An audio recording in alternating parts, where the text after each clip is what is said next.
आज के वीडियो में हम एक बार फिर से क्लास 11th के मैथ्स का सेट थ्योरी का कॉन्सेप्ट्स लेकर आए हैं और आज हम आपको इस लेक्चर में सेट थ्योरी के अंडर सेट्स के टाइप्स और सबसेट्स और इसके फैक्ट्स के बारे में बताएंगे।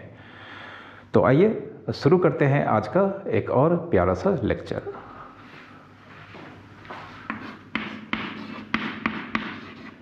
Types of sets. इसके पहले हमने आपको on the basis of number of elements sets के टाइप्स बताए थे, जो कि दो टाइप्स के होते हैं, finite set and infinite sets.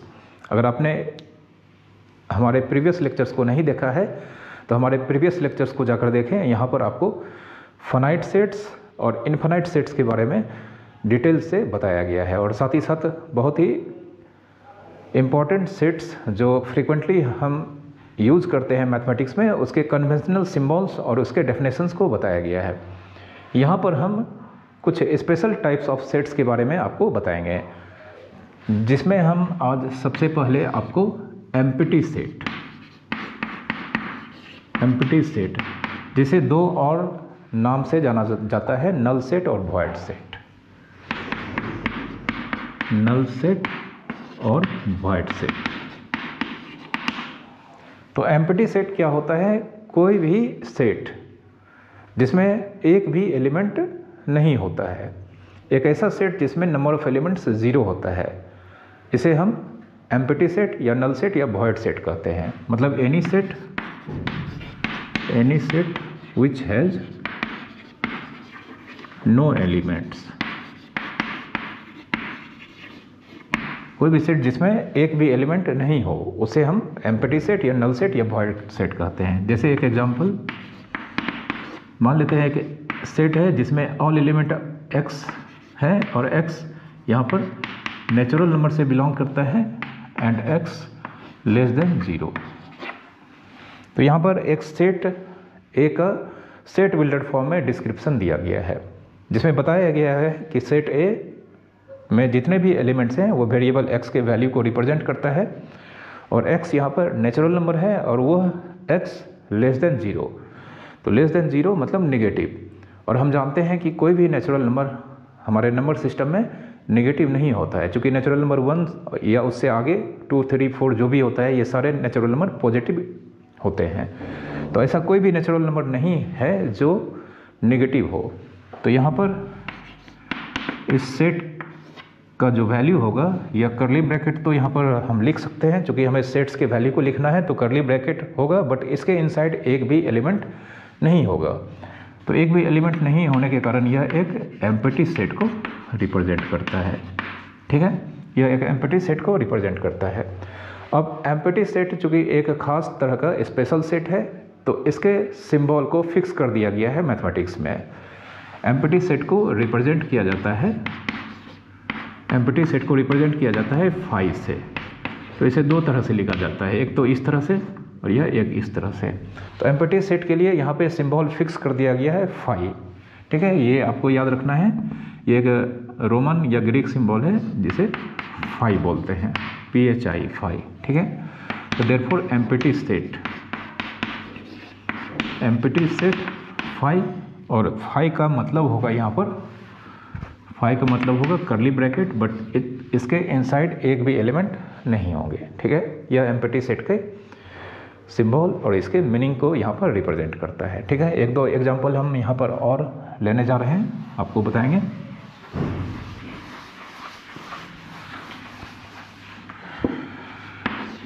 जैसे एक और एग्जांपल लेते हैं, P all element of x belongs to natural number x less than 5 and x greater than 10। यहाँ पे अगेन एक बार P all element of variable x है, x यहाँ पर नेचुरल नंबर को रिप्रेजेंट करता है और यहाँ पर x लेस देन 5 और साथ ही साथ x लेस देन 10। तो अब यहाँ पर आप सोच सकते हैं कि हमें यहाँ पर x जो यहाँ पे वैल्यू लेना है वो नेचुरल नंबर से होना चाहिए, और यहाँ पर x ऐसा नेचुरल नंबर जो एक ही समय में 5 से छोटा भी होना चाहिए और 10 से बड़ा भी होना चाहिए। तो हमारे नंबर सिस्टम में नेचुरल नंबर के अंडर कोई भी ऐसा नेचुरल नंबर नहीं होता है जो एक ही समय में 5 से छोटा भी हो और 10 से बड़ा भी हो, ऐसा कोई भी नेचुरल नंबर नहीं है। और यह वेल डिफाइंड है, तो इसीलिए यहाँ पर इस सेट का वैल्यू यहाँ पर फिर से एम्प्टी सेट होगा, मतलब यह सेट P एम्प्टी सेट को रिप्रेजेंट कर रहा है। ठीक है, तो यह एम्प्टी सेट का आपका कॉन्सेप्ट था। और एम्प्टी सेट जिसमें नंबर ऑफ एलिमेंट्स नहीं होते हैं, यह एक फाइनाइट सेट का एग्जाम्पल है। ठीक है, फाइनाइट सेट ऐसे सेट को बोलते हैं जिसमें नंबर ऑफ एलिमेंट्स काउंटेबल होते हैं। अब आप यहाँ पर एक क्वेश्चन अराइज कर सकते हैं कि इसमें तो चूंकि नंबर ऑफ एलिमेंट्स होता ही नहीं है, तो इसमें हम कह सकते हैं कि नंबर ऑफ एलिमेंट्स 0 है, तो 0 भी एक काउंटेबल नंबर है। तो यहाँ पर एम्प्टी सेट फाइनाइट सेट का एग्जाम्पल है, इसे याद रखना है। एम्प्टी सेट भी फाइनाइट सेट को रिप्रेजेंट करता है। ठीक है, फाइनाइट सेट को समझने के बाद हम नेक्स्ट सेट सिंगलटन सेट के बारे में आपको बताने जा रहे हैं। ठीक है, सिंगलटन सेट। सिंगलटन सेट आप देख रहे होंगे कि यह एक शुरू के सिंगल वर्ड से बना हुआ है। ठीक है, सिंगलटन, सिंगल वर्ड इसमें इन्वॉल्व है और सिंगल का मतलब होता है 1। तो एक ऐसा सेट जिसमें नंबर ऑफ एलिमेंट्स मात्र 1 हो, कोई भी सेट जिसमें मात्र एक एलिमेंट हो उसे सिंगलटन सेट कहते हैं। ठीक है, तो इसका definition any set which has only one element,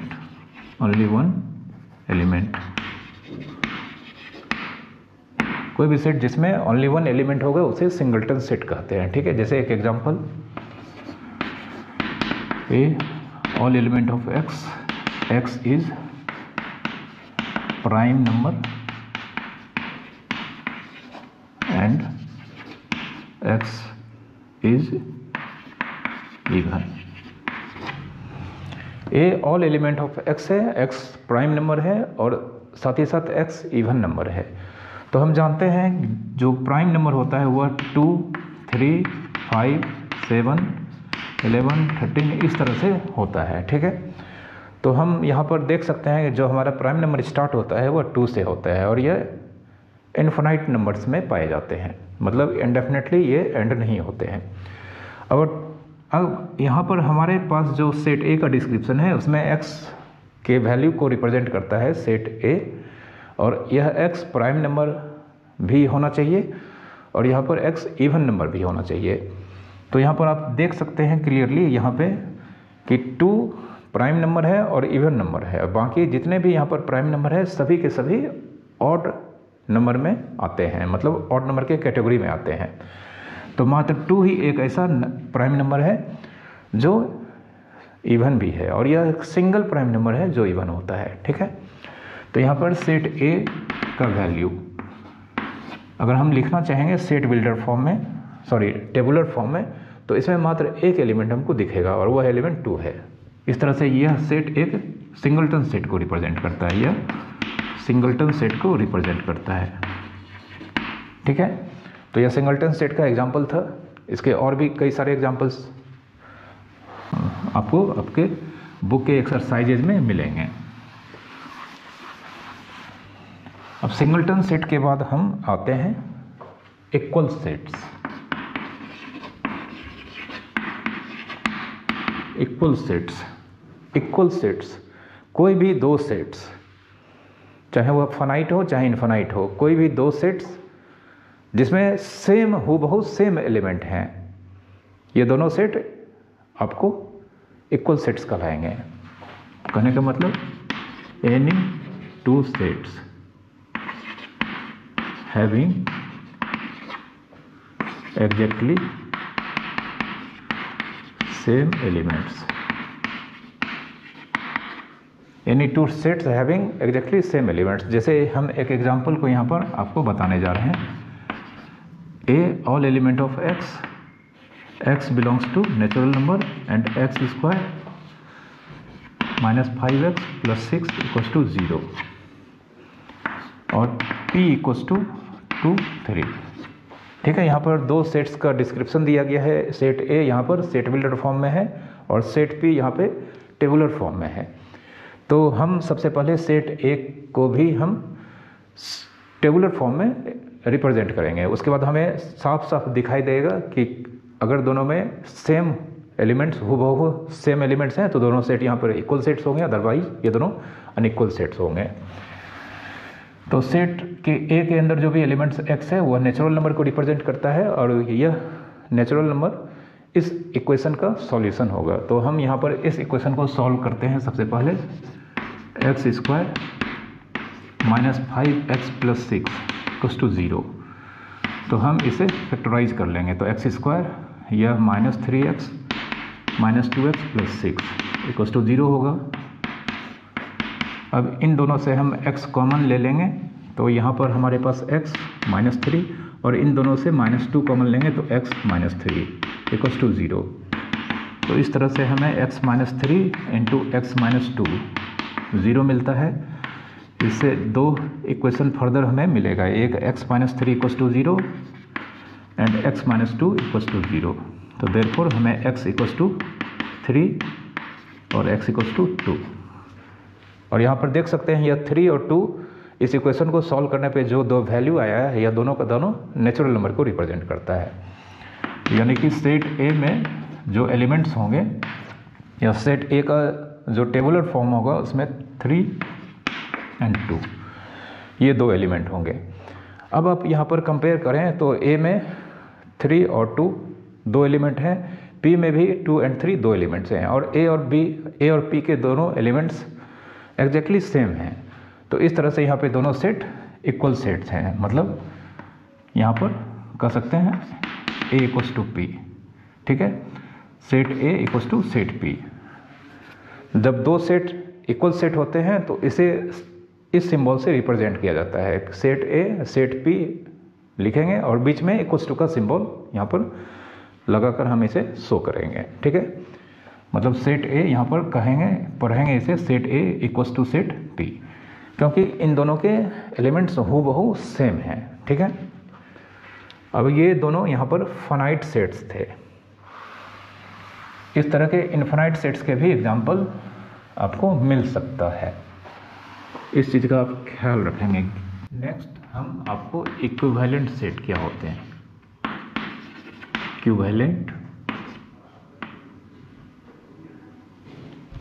equivalent set से पहले हम आपको सेट्स के कार्डिनल नंबर बता देते हैं, तब आपको यह पता चलेगा।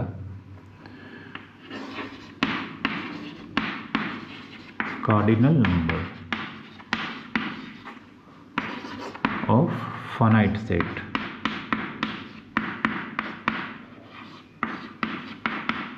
कार्डिनल नंबर हमेशा फाइनाइट सेट्स के ही होते हैं। यह सबसे पहले आपको यहाँ पर इसके हेडिंग में ही पता चल गया होगा। हमेशा कार्डिनल नंबर किसी फाइनाइट सेट्स के ही एग्जिस्ट करता है। अब क्या होता है कि तो किसी भी फाइनाइट सेट्स में हम जानते हैं नंबर ऑफ एलिमेंट्स काउंटेबल होते हैं। अब किसी भी फाइनाइट सेट्स में नंबर ऑफ एलिमेंट्स काउंटेबल होते हैं तो हम इसके एलिमेंट्स को काउंट करके उसके नंबर्स को बता सकते हैं। यही नंबर्स किसी भी फाइनाइट सेट्स के कार्डिनल नंबर को रिप्रेजेंट करता है। मतलब किसी भी फाइनाइट सेट्स के under total number of elements का वैल्यू उसके कार्डिनल नंबर को रिप्रेजेंट करता है। Total number of elements, total number of elements, total number of elements of a finite set, of a finite set is called its cardinal number, its cardinal number।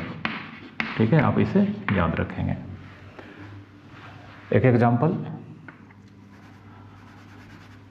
जैसे एक example set A all element of x belongs to n and x less than equals to 10।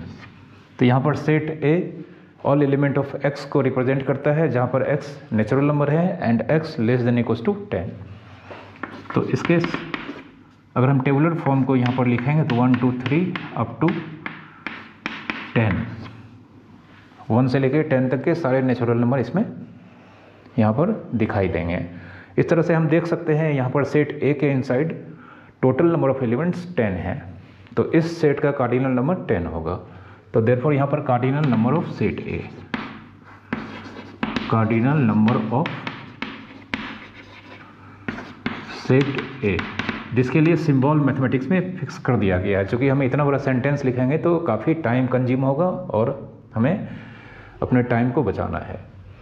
तो cardinal number of set ए के लिए symbol use किया जाता है कुछ इस तरह से, स्मॉल n ब्रैकेट, उसके बाद जिस सेट का हम कार्डिनल नंबर लिखने जा रहे हैं उस सेट के नेम को लिखना है, ठीक है। और यहाँ पर कार्डिनल नंबर ऑफ सेट ए, यहाँ पर देख सकते हैं इसका आंसर 10 होगा, ठीक है। तो किसी भी फाइनाइट सेट्स का ही हमेशा कार्डिनल नंबर होगा और कार्डिनल नंबर ऑफ सेट ए को रिप्रेजेंट करेंगे n, ये स्मॉल ब्रैकेट के अंदर सेट्स के नेम और इक्वल्स टू इसका जो भी वैल्यू होगा नंबर ऑफ एलिमेंट्स का वो इसके दूसरे साइड लिखना है, ठीक है। तो ये कार्डिनल नंबर के आपका डेफिनेशन था। अब हम फिर से यहाँ पर आपको बताने जा रहे हैं इक्विवेलेंट सेट्स। दो फाइनाइट सेट्स जिसमें नंबर ऑफ एलिमेंट्स सेम होने चाहिए काउंटिंग में। अब उसके अंदर एग्जैक्टली सेम एलिमेंट्स हो भी सकते हैं, नहीं भी हो सकते हैं, इससे कोई भी मतलब नहीं है। मतलब दो फाइनाइट सेट्स में अगर नंबर ऑफ एलिमेंट्स सेट है सेम है, मतलब दोनों के कार्डिनल नंबर अगर सेम है तो ये दोनों सेट इक्विवेलेंट सेट्स कहलाएंगे, ठीक है। Equivalent set, two finite sets having same cardinal number,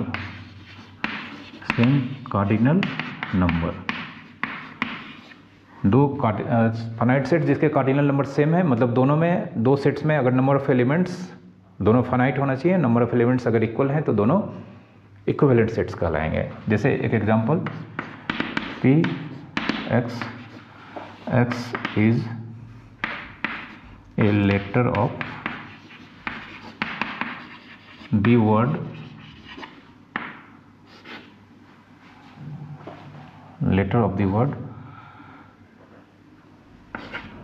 BOWEL, ठीक है। X such that X is a letter of the word vowel और Q 1 2 3 4 5, ठीक है। यहाँ पर दो सेट्स का डिस्क्रिप्शन दिया गया है जिसमें P यहाँ पर सेट बिल्डर फॉर्म में लिखा गया है, हम उसे सेट बिल्डर फॉर्म में लिख लेते हैं। सॉरी, P को हम यहाँ पर रोस्टर फॉर्म में लिखते हैं। तो यहाँ पे P में जो भी एलिमेंट है वो वेरिएबल X का वैल्यू को रिप्रेजेंट करता है और यहाँ पे X लेटर को रिप्रेजेंट करता है जो वॉवेल वर्ड्स में यहाँ पर यूज हुआ है। तो P के इनसाइड जो भी एलिमेंट होगा BOWEL, ये 5 लेटर्स वॉवेल्स को यहाँ पर वर्ड को बनाने में यूज हुआ है। तो यहाँ पर हम इस 5 लेटर्स को सेट P के इनसाइड लिखेंगे और यहाँ पर आप देख सकते हैं Q में 1 2 3 4 5 है, तो यहाँ पे कार्डिनल नंबर ऑफ P 5 है और कार्डिनल नंबर ऑफ Q यह भी 5 है। अब चूंकि यहाँ पर देख सकते हैं सिर्फ इन दोनों सेट्स में हमें नंबर ऑफ एलिमेंट्स से मतलब है। अगर ये दोनों के एलिमेंट्स बहुत सेम होंगे तब भी यह दोनों में 5 एलिमेंट्स ही होंगे। तो यहाँ पर नंबर ऑफ एलिमेंट्स यानी कि दोनों सेट्स के कार्डिनल नंबर सेम है, इसलिए यहाँ पर सेट P और सेट Q इक्विवेलेंट सेट हैं। Therefore P and Q are equivalent set, equivalent sets. और इस चीज़ को फिर से यहाँ पर सिंबल से हम रिप्रेजेंट करके लिख सकते हैं। P इक्विवेलेंट्स के लिए हम इस तरह का सिंबल यूज़ करेंगे, ठीक है। यह सिंबल इक्विवेलेंट का है, तो सेट P यहाँ पे सेट Q के इक्विवेलेंट है, तो इसके लिए हम यह सिंबल यूज़ करेंगे P set P equivalent to set Q, ये इक्विवेलेंट का साइन है, ठीक है। अब हम यहाँ पर सबसेट्स के बारे में आपको बताने जा रहे हैं। सबसेट्स,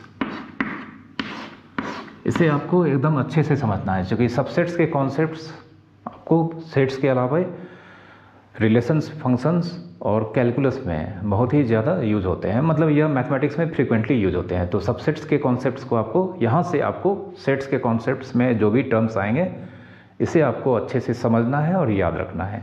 मैं आपको बता देता हूँ, अगर आप ऐसा कर पाते हैं तो फिर आपको मैथ्स को पढ़ने में कभी भी कठिनाई का सामना नहीं करना पड़ेगा। तो सबसेट्स, और इसके बाद अब यहाँ पर हालांकि पिछले जो भी अभी तक मैंने पढ़ा है वो सब भी आपको याद रखना ही होगा, बट यहाँ से आपको जो भी फैक्ट्स मैं बताने जा रहा हूँ यह सब आपको याद रखना ही होगा, ठीक है, मैथ्स को समझने और जानने के लिए। तो सबसेट्स एग्जाम्पल से पहले हम इसे आपको समझा देते हैं, उसके बाद फिर हम इसे डिफाइन करेंगे। जैसे एक सेट हम लेते हैं एग्जाम्पल के तौर पे, एक सेट्स लेते हैं जिसके इनसाइड एलिमेंट है 0 1 2, ठीक है। तो यह सेट है और इसके अंदर यहाँ पर 3 एलिमेंट्स हैं। अब हम ऐसे सेट्स को बारे में यहाँ पर मतलब अब हम यहाँ पर ऐसे सेट्स को कंसीडर करेंगे जिसके अंदर जो भी अगर एलिमेंट है वो सेट ए के भी एलिमेंट अगर हो पाते हैं। मतलब यहाँ पर अगर हम कुछ सेट यहाँ पर लिखते हैं और उस सेट्स के अंदर जो एलिमेंट्स हैं अगर वह सारा एलिमेंट सेट ए के अंदर है तो ये सारा सेट इस सेट ए का सबसेट कहलाएगा। जैसे अगर हम यहाँ पर लिखें P 0 1, तो आप देख सकते हैं सेट P के इनसाइड, मतलब यह भी सेट है, और सेट P के इनसाइड 0 and 1 जो एलिमेंट है, और यह एलिमेंट सेट A के इनसाइड भी है। तो यहाँ पर P सेट A का एक सबसेट होगा। उसी तरह से अगर हम लिखें Q, तो Q एक सेट है और इसके अंदर का जो एलिमेंट है सिर्फ 2, वह सेट A में भी आपको दिखाई पड़ रहा है, मतलब सेट Q का सारा एलिमेंट सेट A में है। तो इस तरह से Q भी सेट A का एक सबसेट होगा। और अगर हम लिखें R 1 2 3, तो R यहाँ पर देख सकते हैं इसमें 1 2 3, तो इसके 1 2 3 सारे के सारे एलिमेंट सेट A में नहीं है, मतलब 3 एक ऐसा एलिमेंट है जो सेट A में नहीं है। तो कह सकते हैं सेट R का सारा एलिमेंट सेट A में नहीं है, तो यह सेट इस सेट का सबसेट नहीं होगा, ठीक है। तो किसी भी सेट को किसी सेट का सबसेट होने के लिए उस सेट का सारा एलिमेंट उस सेट में होना चाहिए, ठीक है। सेट P को सेट A का सबसेट होने के लिए सेट P का सारा एलिमेंट सेट A में होना चाहिए, एकमात्र कंडीशन है। तो सेट P का सारा एलिमेंट 0 1 मतलब 0 और 1 सेट A में है। सेट Q का सारा एलिमेंट आप देख सकते हैं 2 सेट A में है। तो यहाँ पर P और Q सेट A का सबसेट्स है, जबकि R यहाँ पर सेट A का सबसेट्स नहीं है, ठीक है। तो अब हम इसे डिफाइन कर देते हैं।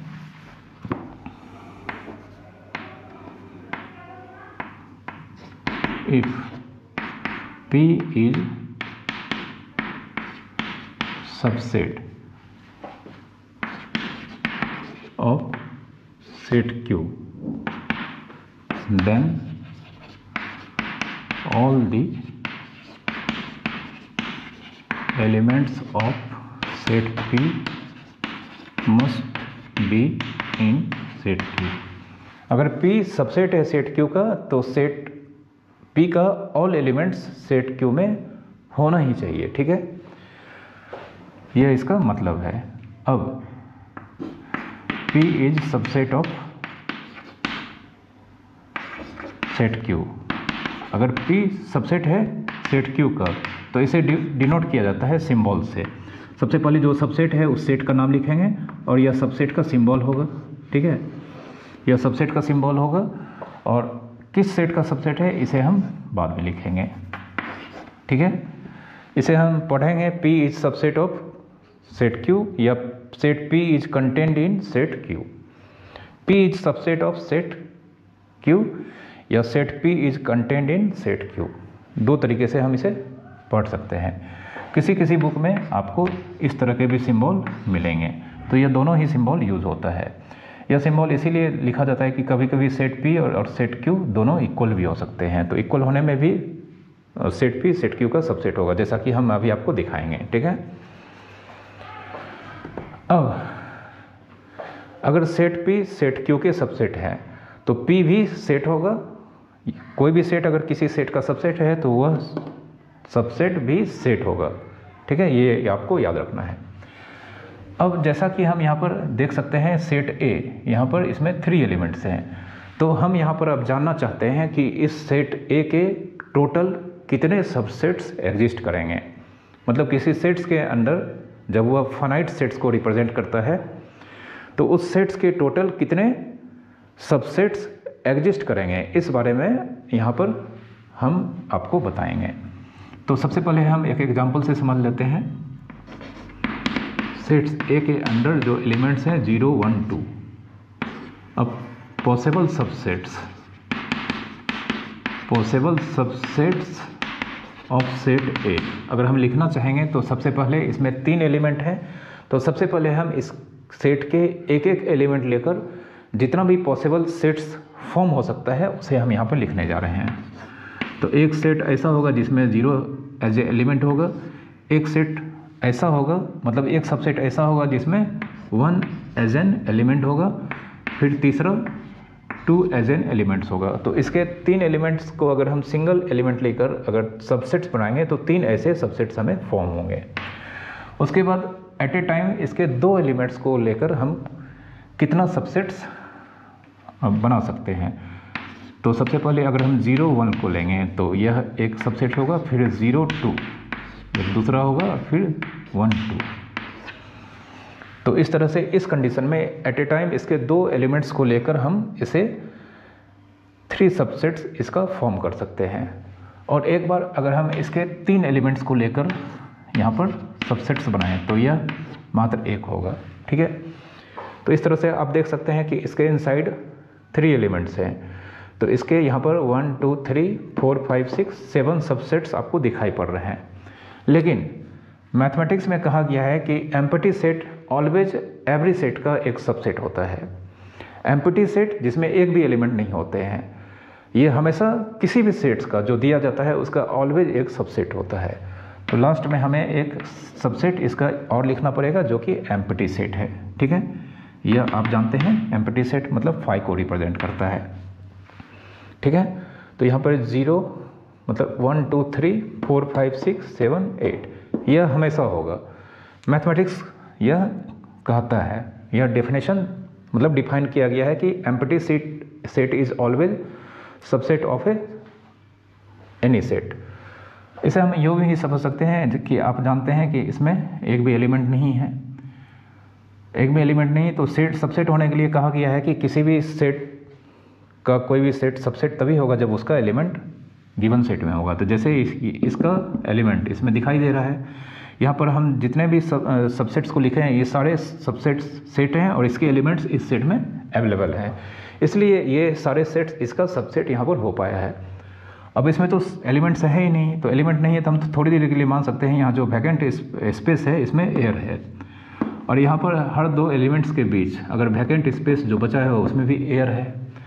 अब यह एयर जो इसमें है वही एयर तो इसमें भी है, और एयर विजिबल होता नहीं है, ठीक है। ये मैं अपना लॉजिक दे रहा हूँ, हालांकि इस तरह का बात बुक्स में नहीं मिलता है, लेकिन मेरा यह लॉजिक है कि आप इसका सबसेट कैसे कर सकते हैं जबकि इसका एलिमेंट इसमें दिखाई नहीं दे रहा है। अब चूँकि जानते हैं इसमें एलिमेंट्स होता ही नहीं है, तो एलिमेंट नहीं होता है तो थोड़ी देर के लिए हम मान लेते हैं कि इस खाली स्पेस में एयर है, और यहाँ पर भी यह 3 एलिमेंट के बाद जो भी अगल बगल स्पेस खाली है उसमें भी तो एयर है, और इसका एयर इसमें भी है, मतलब इसमें जो एयर है वही एयर इसमें भी है, और एयर दिखाई नहीं देता है, मतलब इसमें जो एलिमेंट है वो एक्चुअल में दिखाई नहीं दे रहा है और वो एलिमेंट एयर है, ठीक है। हालांकि इस पर हम ज़्यादा चर्चा नहीं करेंगे, आपको बस यही याद रखना है कि एम्प्टी सेट हमेशा एवरी सेट का सबसेट होता है।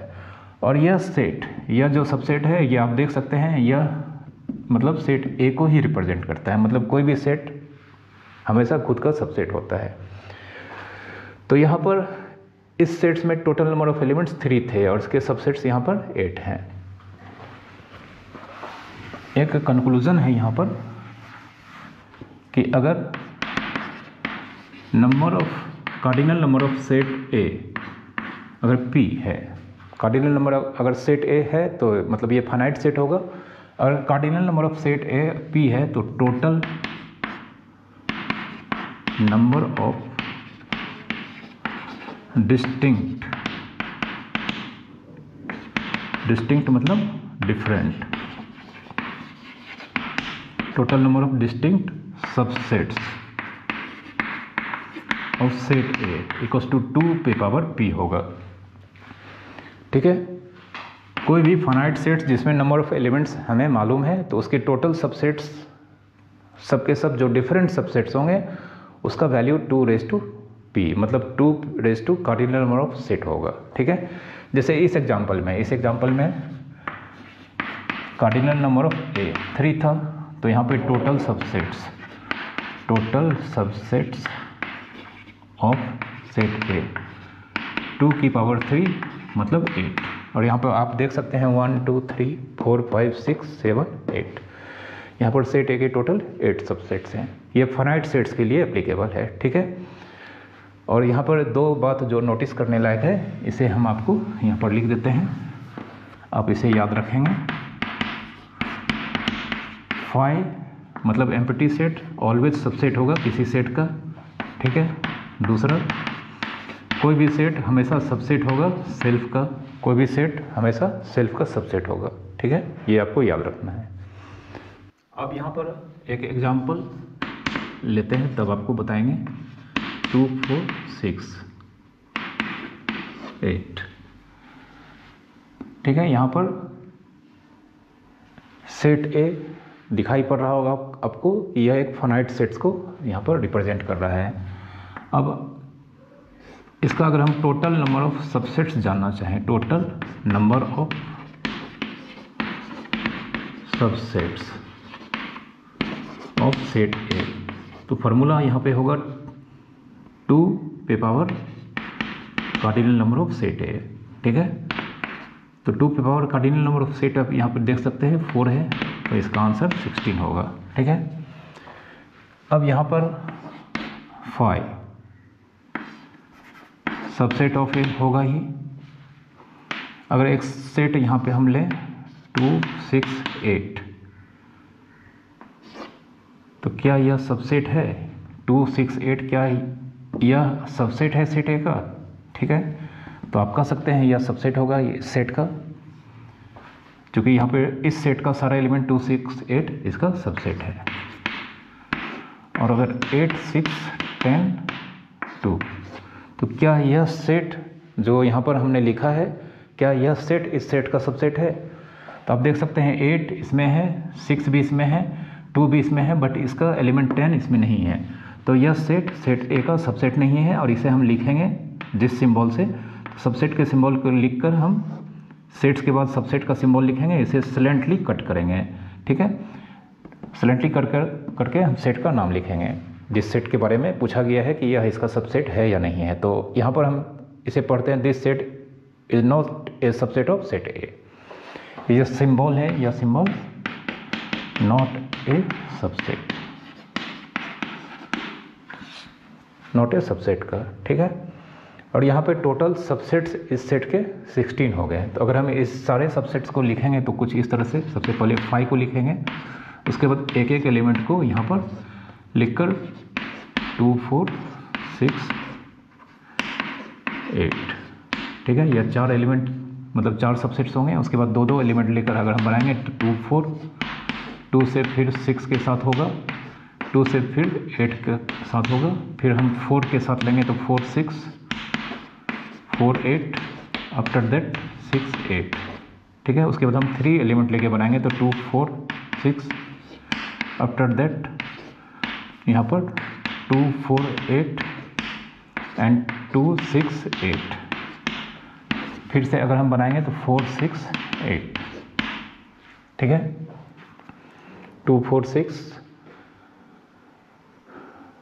2 4 8 एंड 2 6 8। ठीक है, फिर इसके बाद अगर हम यहाँ पर 4 एलिमेंट लेके बनाएंगे 2 4 6 8, तो अब काउंट करते हैं, देखते हैं 16 आया है या नहीं है। तो 1 2 3 4 5 6 7 8 9 10 11 12 13 14 15 16। अब देख सकते हैं यहाँ टोटल 16 सबसेट्स इट्स सेट के, और ये सब के सब एक दूसरे से डिस्टिंक्ट है, मतलब डिफरेंट हैं। तो इस तरह से हम इस सेट्स के हमने सारे सबसेट्स को यहाँ पर लिखा है। किसी सेट्स में अगर ज़्यादा एलिमेंट्स होंगे तो इसके सबसेट्स को लिखना थोड़ा मुश्किल का काम है, क्योंकि इसमें एक भी एलिमेंट्स अगर मिसिंग हो गया तो फिर आप, चूँकि यह एक बहुत टाइम कंज्यूमिंग वर्क है, तो 4 एलिमेंट अगर किसी सेट्स में 4 अप टू 4 एलिमेंट्स हैं तो उसके सारे सबसेट्स को लिखना आसान होता है।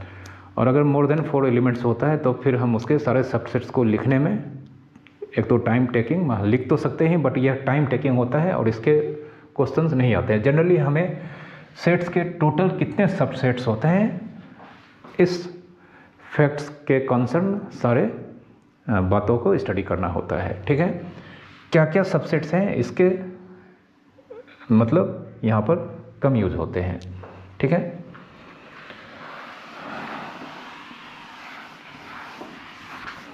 अब एक क्वेश्चन है यहाँ पे P 2, 2 and 3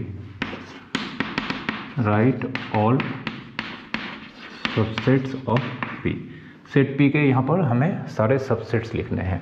तो सेट P के अंदर हम देख सकते हैं यहाँ पे 3 एलिमेंट्स है, जिसमें से यह एक ऐसा एलिमेंट है जो खुद सेट है। तो सेट्स के इनसाइड कुछ भी हो सकता है, आपको पता ही होगा। तो यहाँ पे सबसेट्स ऑफ P, सबसे पहले 5 लिखेंगे, उसके बाद एक एक एलिमेंट लेके बनाएंगे। यह 2 इस 2 को लेकर बनाया गया है।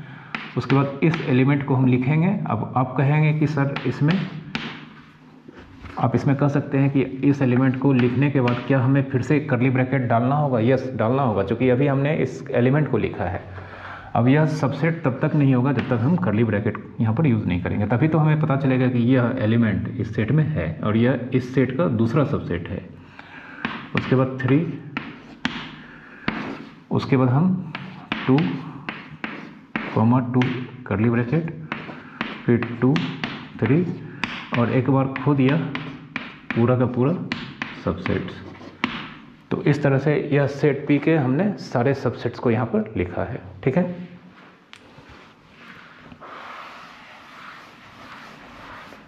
आइए अब कुछ क्वेश्चंस को यहाँ पर हम सॉल्व करते हैं और ये सारे क्वेश्चन आप खुद से सॉल्व करेंगे, तब आपको इस टॉपिक के कॉन्सेप्ट्स और भी अच्छे हो पाएंगे। हमारे सामने एक क्वेश्चन है जिसमें set A set builder form में दिया गया है और इसे हमें रोस्टर फॉर्म में लिखना है। सेट A में कहा गया है all element of x is a positive integer and x square less then 40। तो इसका आंसर को आइए लिखते हैं। अब पॉजिटिव इंटीजर 1, सबसे पहले 1 पॉजिटिव इंटीजर है और 1 का स्क्वायर 40 से लेस होता है। 2 का स्क्वायर 4, यह भी 40 से लेस होता है। उसके बाद 3 का स्क्वायर 9, 4 का 16, 5 का 25, 6 का 36 और 7 का 49। मतलब ये सारे एलिमेंट्स इस सेट के अंडर आएंगे और यह इसका रोस्टर फॉर्म में यहाँ पर आंसर हो गया। ठीक है, हमारे सामने यह दूसरा क्वेश्चन है जिसमें हमें इस सेट को सेट बिल्डर फॉर्म में लिखना है। तो P में यहाँ पर दिया गया है 1, 4, 9, 16, 25 और सो मेनी एलिमेंट्स। तो हम देख सकते हैं 1, 4, 9 ये सारे नंबर्स परफेक्ट स्क्वायर हैं और ये सारे ही नंबर यहाँ पर कंसेक्यूटिव नेचुरल नंबर्स के स्क्वायर को रिप्रेजेंट करते हैं। तो इसे हम लिखेंगे all element of x where x equals to n square और n बिलोंग्स टू n। ठीक है, set P all element of x equals to n square को रिप्रेजेंट करता है और n बिलोंग्स टू n। तो अगर हम n नेचुरल नंबर लेते हैं 1, तो 1 का स्क्वायर 1 को रिप्रेजेंट करता है।